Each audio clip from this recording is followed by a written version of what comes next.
sur la base du deuxième alinéa de l'article 26-1 de la Constitution de 1987, le doyen, qui est le juge né de la liberté, ne peut se prononcer, ne peut statuer dans le cadre d'une telle affaire que sur les conclusions réquisitoires du ministère public.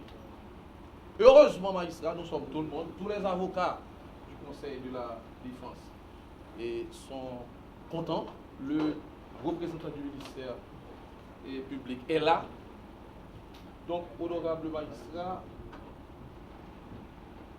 et qu'il vous plaise, honorable magistrat, ordonner la poursuite de l'affaire. Merci. Il y a un mandat d'amener qui a été mis par le parquet de Port-au-Prince à l'encontre de maître Wendell Koch dans le cadre du dossier de l'assassinat du président Jovenel Moïse. Donc nous sommes là aujourd'hui justement parce que le commissaire du gouvernement a été assis en habeas corpus maintenant pour voir le doyen maintenant statuer sur la légalité de ce mandat. En notre qualité de ministère public, nous allons exhiber au tribunal un certificat en fait prouvant que le dossier a été acheminé au cabinet d'instruction. Nous allons exhiber au tribunal au moment opportun ce certificat. C'est pour vous dire que le doyen, c'est en fait en tant que doyen du tribunal, c'est lui qui a distribué le dossier, qui a en fait désigné un juge pour instruire du dossier. Donc le ministère public estime qu'il serait incohérent maintenant de voir le doyen du tribunal maintenant statuer sur le mandat. C'est un acte qui a été posé par le commissaire du gouvernement dans le cadre du dossier de l'assassinat. Maintenant, étant donné que le dossier a été acheminé au cabinet d'instruction, le juge d'instruction maintenant en charge du dossier va devoir maintenant statuer sur tous les actes qui ont été posés préalablement dans le cadre du dossier. Voilà pourquoi le ministère public demande au doyen de décliner sa compétence à l'appréciation de la légalité de ce mandat et maintenant de permettre que le juge d'instruction puisse maintenant apprécier ces actes qui ont été en fait pris préalablement par le commissaire du gouvernement, le ministère public. J'ai fait toutes les recherches possibles et j'ai lu avec beaucoup de minutie pour trouver est-ce que le commissaire peut émettre un mandat d'amener en dehors des cas de flagrance. Je n'ai pas trouvé. Le commissaire du gouvernement ne peut que rendre une ordonnance.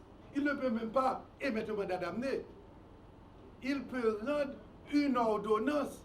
C'est à la suite de cette ordonnance, s'il y a un prévenu, il y a un délinquant qui est en fuite, soit il y a la clameur publique dit que c'est tel ou tel individu qui avait commis tel acte délictueux ou criminel, le commissaire rend une ordonnance et cette ordonnance prend la forme de mandat d'amener parce qu'il est dans le délai de flagrance.